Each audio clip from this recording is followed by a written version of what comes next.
औज़ुबिल्लाहिमिनश्शैतानिर्रजीम बिस्मिल्लाहिर्रहमानिर्रहीम। सुना है बहुत सस्ता है खून वहाँ का, एक बस्ती जिसे लोग कश्मीर कहते हैं।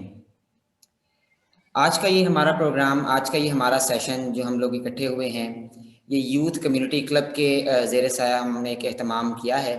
ये सेशन आज का कश्मीर डे के मुतालिक है, यानी कि 5 फरवरी को, क्योंकि कश्मीर डे मनाया जाता है पूरे पाकिस्तान में सरकारी तौर पे। और ये आज का जो सेशन है, ये हमारा जो टॉक शो है, ये कश्मीर से रिलेटेड है, कश्मीर सॉलिडेरिटी से मुतालिक है। आज के सेशन में हमारे साथ कुछ बहुत ही ज़बरदस्त लोग हमारे साथ मौजूद हैं। मैं उनका थोड़ा सा तारुफ करवाता चलूँ। मेरे साथ हैं नकीब साहब, जनाब मोहम्मद नकीब आज़म साहब मेरे साथ मौजूद हैं। ही इज़ द टॉपर, ये टॉपर हैं हमारी 2017 में ये टॉपर रहे हैं बोर्ड ऑफ पंजाब में। इसके अलावा ये इंग्लिश लिटरेचर में पढ़ रहे हैं और इसके अलावा ये अरेबिक भी एक बहुत ज़बरदस्त इसमें पढ़ रहे हैं। इसके अलावा हमारे साथ पैनलिस्ट में मौजूद हैं जनाब यूसुफ साहब, ही इज़ एनालिस्ट हैं। इनकी बहुत सी चीज़ों पे बहुत तज्जिया निगार हैं, बहुत ज़बरदस्त किस्म की इनकी अप्रोच है सोशल अफेयर्स पर और इन तमाम चीज़ों के ऊपर। आज का हमारा जो कश्मीर इशू है, इसको हम स्टार्ट करते हैं सबसे पहले नकीब साहब से। नकीब साहब प्लीज़ मुझे थोड़ा सा ये बताइए कि कश्मीर को अभी तक जो हमने जाना, परखा, सोचा, समझा, सुना, जो हमारे स्कूलों, कॉलेजेस और यूनिवर्सिटीज़ में हमें बताया गया कि कश्मीर क्या है, इस पर आप हमें रोशनी डालिए कि कश्मीर में अभी तक हमारी क्या तरबियत की गई, कि कश्मीर से जो हमारा लगाव है वो क्या है। इसके अलावा एज ए स्टूडेंट हम कश्मीर को क्या देखते हैं, एज ए स्टूडेंट हमारे दिल में क्या क्या चीज़ें बना दी गई, हमारे जहन में कैसे कश्मीर को इशू को उभार दिया गया, और कश्मीर के इशू से हमारी मोहब्बत और कश्मीर के इशू का रेजोल्यूशन, ये आप छोटी सी गुफ्तगू फरमाइए कि ये कैसे हम मैनेज कर सकते हैं इसे। बिस्मिल्लाहिर्रहमानिर्रहीम। आपने बहुत अच्छी बात की है। जो बेसिक मसला है आपने उसी को हिट किया कि अब जो बात मैं जहाँ से शुरू करना चाहूँगा वो ये है कि कोई भी मामला होता है उसमें एक थ्योरी होती है और एक उसका प्रैक्टिकल होता है। तो हम as a Pakistani, as a Muslim जो पैदा होते हैं, तो कश्मीर थ्योरी के तौर पे तो हमें पढ़ाया जाता है, हमें बताया जाता है कि जिस तरह जिस्म जो है वो रूह के बगैर बेकार है, इसका सारा जो निज़ाम है वो असल इसकी रूह है। इसी तरह कहते हैं जी कश्मीर जो है वो पाकिस्तान की शारग है, पाकिस्तान एक जिस्म की मानिंद है और कश्मीर जो है इसमें रूह की मानिंद है। इस तरह से इसकी मोहब्बत जो है ना वो हमें बताई जाती है। लेकिन बदकिस्मती से जो मैंने देखा अपने इतने मतलब कि 20-21 साल में, वो ये है कि ये बस हमें एज ए थ्योरी बताया जाता है, लेकिन इस चीज को हमारे दिलों में नहीं उतारा जाता और इसको प्रैक्टिकली कोई बंदा जो भी नाम लेता है कश्मीर का, प्रैक्टिकली इस पे अमल करता हुआ हमें दिखाई नहीं देता। कि आप इसको देखें कि हमारे स्कूलों में, कॉलेजेस में, घरों में as a Pakistani, as a Muslim, जहां पे इस बात को हमारे बच्चों के जहनों में डालने का काम है कि कश्मीर हमारी पाकिस्तान की शारग है, इसी तरह ये बात उनके दिलों में भी उतरनी चाहिए और उनको दिली तौर पे, अपने कल्बी तौर पे इस बात की तस्दीक हासिल होनी चाहिए कि कश्मीर जो है वो वाकया ही पाकिस्तान की शारग है। तो जब हम खुद अपना दिल और दिमाग इस मामले में यकसा करेंगे, हम दिली तौर पे इस चीज को तस्लीम करेंगे कि वाकई पाकिस्तान जो है वो इसको अपनी शारक जानता है, समझता है, मानता है, तो फिर हम किसी यूएन फोरम पे या किसी भी फॉरेन इंटरनेशनल फोरम पे इस चीज को उठा सकेंगे। अब जिस तरह हम खुद इसको बस एज ए, जिस तरह हमने स्कूल के हमारे कोर्सेज होते हैं यूनिवर्सिटीज के बस हमने वो उनको देख लिया कि क्या कॉन्सेप्ट्स क्लियर कर ले और पेपर दे दिए, तो ये तो इसी तरह बस के आप समझ लें कि आप एक जुमला याद रख लें कि पाकिस्तान जो है ना वो कश्मीर को अपनी शारग समझता है। तो जब हम खुद ही इसको दिली तौर पे अपने अंदर उतारने के लिए तैयार नहीं है, तो मेरा ख्याल है कि किसी और फोरम पे जाके भी इसकी बात करना वो मुनाफिकत के अलावा और कुछ नहीं है। बिल्कुल ठीक हो गया सर। अच्छा, इसमें नकीब साहब, इसके बाद मैं दोबारा आपकी तरफ आऊँगा। इस वक्त मैं जाना चाहूँगा जनाब यूसुफ साहब के पास। यूसुफ साहब, अभी नकीब साहब ने बहुत ज़बरदस्त बात की कश्मीर के बारे में। कश्मीर पाकिस्तान की शारग है, हमारे जाना जाता है, सब मामलात हैं, हमें इससे बहुत लगाव है। आप थोड़ी सी ये रोशनी डालिए कि कश्मीर इशू की हिस्ट्री क्या है, अभी तक जब से पाकिस्तान बना 1947 से लेकर आज तक 2021 तक कश्मीर के बारे में क्या क्या सिनेरियोज हैं, उस पर थोड़ी सी रोशनी डालिए प्लीज़। सर ब्रीफली मैं बयान करूंगा। बिस्मिल्लाहिर्रहमानिर्रहीम। कश्मीर का मसला जैसे आपने बताया 1947 से स्टार्ट हुआ था और कायद आज़म ने खुद को पाकिस्तान की शहर कहा था जी। असूली तौर पे कश्मीर का पाकिस्तान का हिस्सा होना चाहिए था जी। लेकिन उस वक्त जो आपको पता है कई पाकिस्तान के जो इलाके थे जहाँ जिन्होंने पाकिस्तान के लिए वोटिंग की थी वो इंडिया के दे दिया गया था। लॉर्ड माउंटबेटन जो उस वक्त का आखिरी वॉइस रहे था। जी। खैर उसके बाद 1948 में हमारे फौजियों ने, हमारे जो मुजाहिदीन ने एक हिस्सा जो आजकल आजाद कश्मीर कहलाता है वो एक हिस्सा कब्जा किया। वो यानी उसमें इंडिया से चुरा के पाकिस्तान ने कब्जा कर लिया, एक किस्म का पाकिस्तान ने रिटेन कर लिया। उसकी डेट थी 24 अक्टूबर 1948। ठीक है। उसके बाद पाकिस्तान और इंडिया की 3 जंगी हुई, 1965 की, 1971 की और 1999 में भी हुई। 1948 की तो कंक्लूड हो गई थी, उसके रिजल्ट में आजाद कश्मीर हमारा हाथ में आया। उसके बाद 2 जो जंगे की जाती हैं 65-71, लेकिन 1999 में भी एक खासी तवील जंग कारगिल में भी हुई जो हम लोग काउंट नहीं करते थे मेजर जंग इस चक्कर में। तो LOC है जो लैंड ऑफ कश्मीर है, जो पाकिस्तान और इंडिया की बॉर्डर जो एक कश्मीर को दूसरी कश्मीर से अलग करता है, उसका कॉन्ट्रैक्ट 1972 में शिमला कॉन्ट्रैक्ट कहते हैं, जो बेनजीर के वालिद जुल्फिकार अली भुट्टो उस वक्त के जो हमारे सदर थे, जो बाद में प्राइम मिनिस्टर बने, और इंदिरा गांधी के दरमियान सिग्नेचर हुआ, जिसके दौरान तफरीक हुआ कि ये 2 सरहदें हो गई हैं कश्मीर की। डिस्प्यूट हल करने के लिए कोई ना कोई बातचीत का रजाकाना तौर पे ना तरीके से हल किया जाए। वो मसले चलते रहे। 1989 में बेनजीर भुट्टो ने कश्मीर ये जो हम बनाते हैं ना योम यकजहती कश्मीर, ये बेनजीर ने 1989 में उनकी गवर्नमेंट ने यह कहा था कि हम एक साल में एक दिन ना कश्मीर को बनाएंगे, कश्मीर डे बनाएंगे।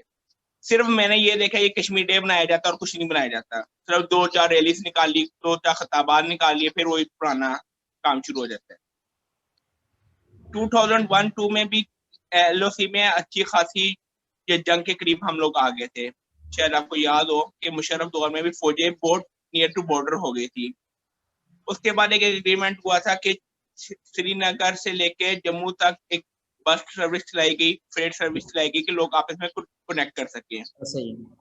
लेकिन इंडिया ने ये जो रजाकाना पाकिस्तान का तौर था कि दोनों जो कश्मीर है वो आपस में मिलते जुलते रहे, वो इंडिया ने इसने में पिछले 2 साल में इसने बहुत ज्यादा इसमें एक दरार डाली कि 5 अगस्त को उन्होंने एक ब्लैक लॉ पास किया जिसके तहत जो जम्मू है वो कश्मीर है वो उसको इंडियन टेरिटरी करार दे दिया, जबकि ये UN की रेजोल्यूशन के हिसाब से एक अभी तक वो खुला एरिया है, यानी वो कोई एरिया नहीं है, किसी के पास वो हक नहीं है।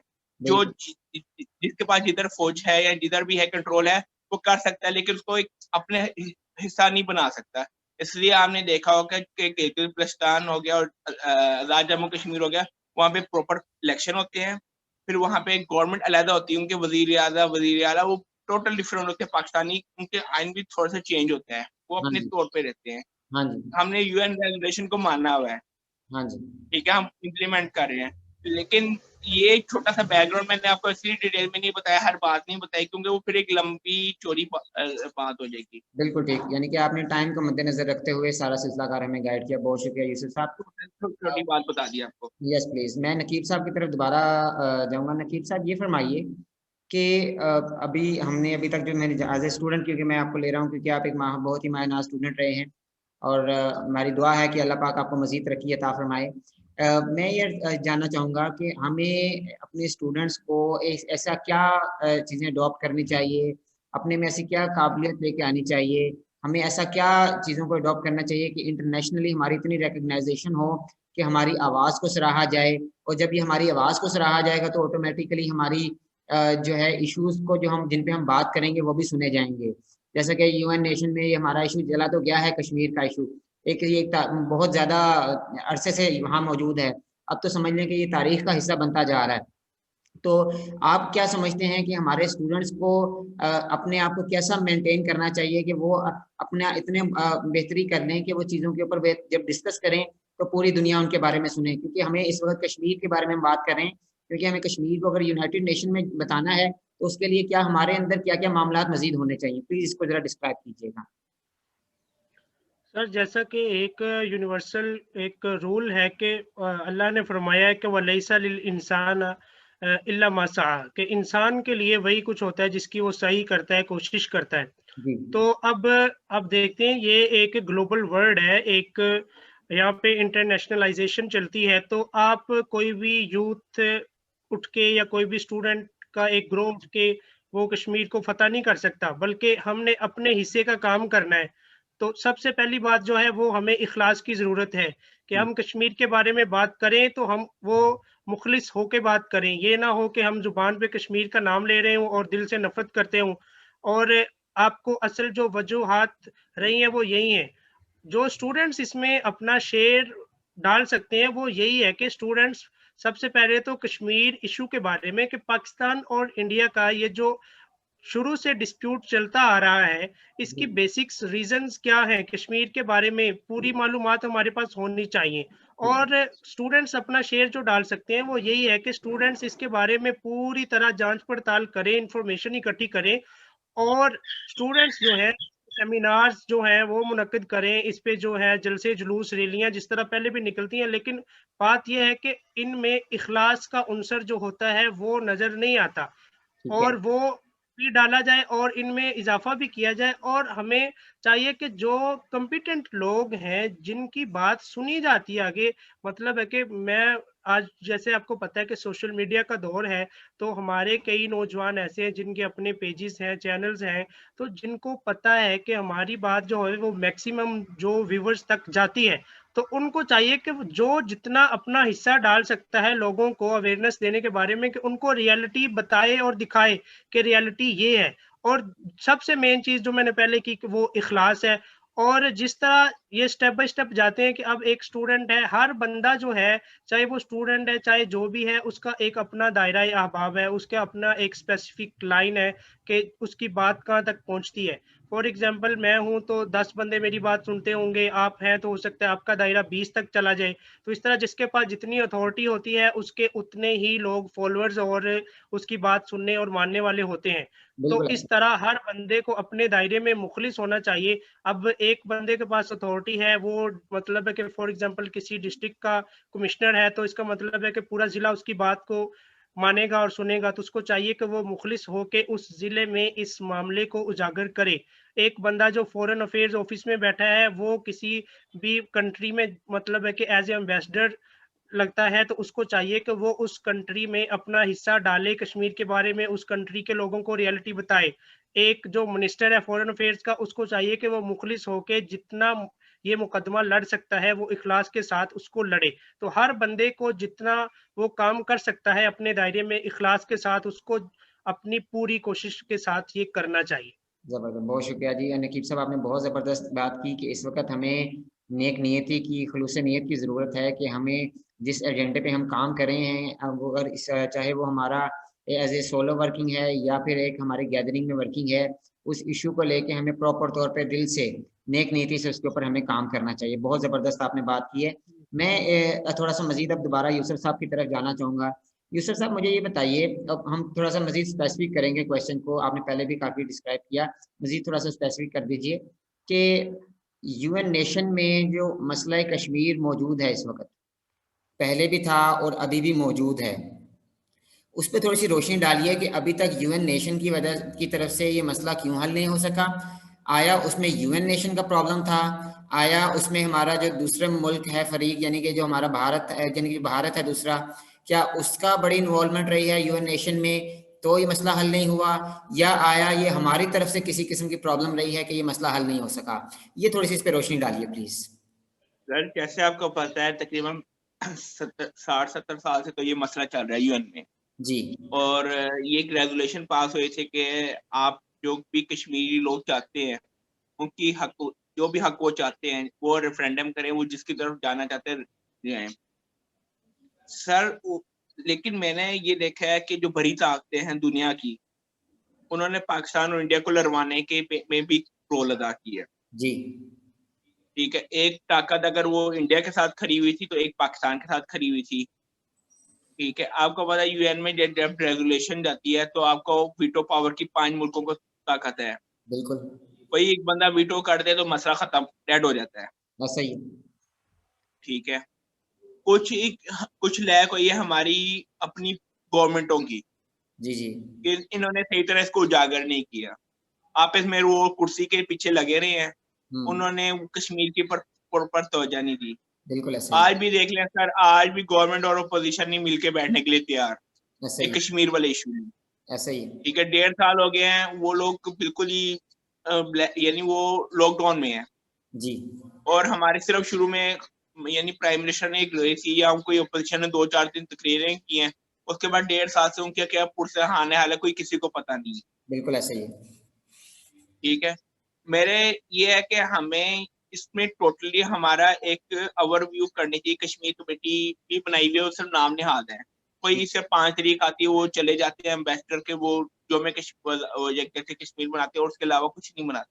बिल्कुल ऐसा ही मेरा ख्याल है कि हमें एक जैसे आइन का अमेंडमेंट का डॉक्यूमेंट होता है ना, जब हम कॉन्स्टिट्यूशन का करते हैं, जैसे हमने 1973 में सबको इकट्ठा करके एक, इस तरह हमें ना कश्मीर के हवाले से एक पेज पे सबको इकट्ठा करके एक रोल अदा करना चाहिए कि हम इतनी स्ट्रगल इतने करना चाहिए। हम स्ट्रगल नहीं कर रहे बेसिकली, बिल्कुल ऐसे ही हम बात तो कर देते हैं। ठीक है, हम सब कुछ कर देते हैं। ठीक है, हम जाके यूएन में तकरीर भी कर देते हैं, लेकिन हमें अपोजिशन और गवर्नमेंट को इकट्ठा होके एक ऐसा प्लेटफॉर्म तैयार करना चाहिए कि यूएन पे प्रेशर बनाया जाए, इससे पहले कि इंडिया हिंदुओं को वहां पे कन्वर्ट करके तो वहां पे कब्जा कर ले।